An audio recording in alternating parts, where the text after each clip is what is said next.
Alhamdulillah. My name is Usman Jangha from Kanifing Estate Senior Secondary School.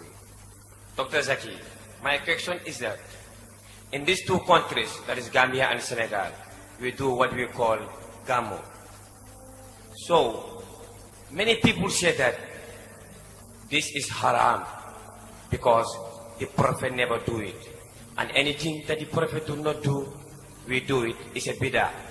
And their dalil is this word which says, Al-Yawma akmaltu lakum dinukum. So my question is it Gamo haram or not?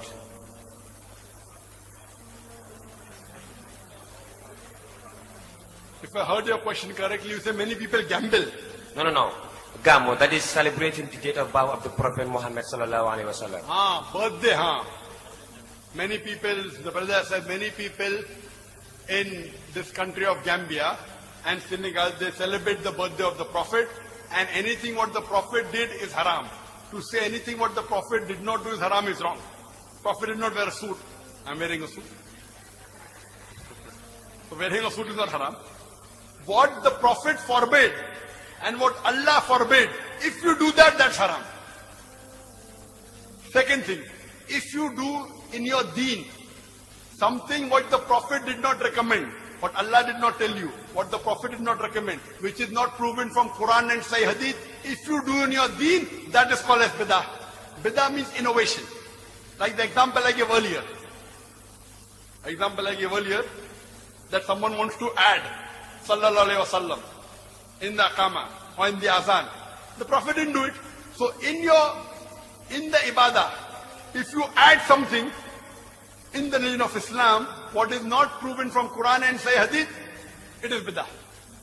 As far as Islam is concerned, you have to look at the Quran and the authentic Hadith, the sayings of the last and final Messenger Muhammad sallallahu alaihi wasallam. And Muhammad sallallahu alaihi wasallam said that in your deen, you look in the Quran. If you don't find the Quran, look in my example. If you don't find in my example, look in this generation, that's the Sahabas.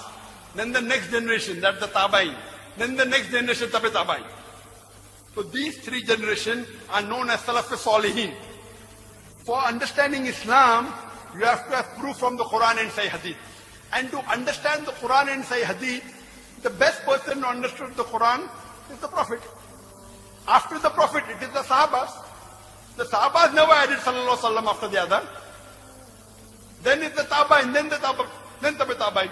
So if the Quran is the highest, number two comes the call, the commandment of the Prophet, then comes the action of the Prophet, then comes the saying and the actions of the Sahabas. Then the Taba'i, and then the Tabi Taba'i. Now regarding celebrating the birthday of the Prophet, there is no verse in the Quran that I know of which says that you should celebrate the birthday of the Prophet. That is done by the Christians. The Christians celebrate the birthday of Jesus Christ, peace be upon him.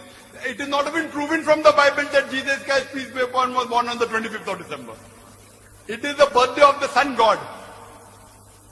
That's another answer. There is no hadith in which the Prophet said, you should celebrate my birthday.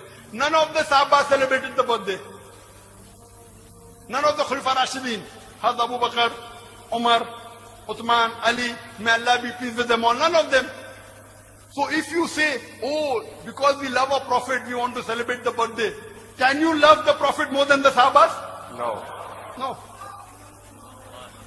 Allah, our beloved Prophet Muhammad sallallahu alaihi wasallam said that if you put Hazrat Abu Bakr radiallahu anhu on one side, and the full Muslim Ummah, leaving aside the Anbiya, leaving aside the Prophet, Hazrat Abu Bakr, may Allah be pleased with him alone is heavier than the full Muslim Ummah, leaving aside the Anbiya.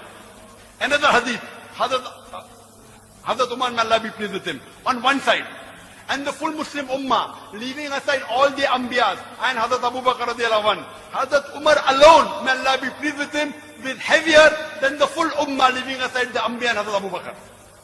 Now Hazrat Abu Bakr, may Allah be pleased with him, never celebrated the birthday. Hazrat Umar did not celebrate the birthday. You want to be better than them. How can you be better? So you want to go against the Prophet?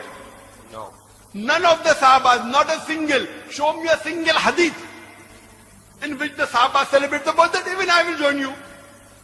Kul hatu burhanakum in kuntum sadiqin. Produce your proof if you are truthful.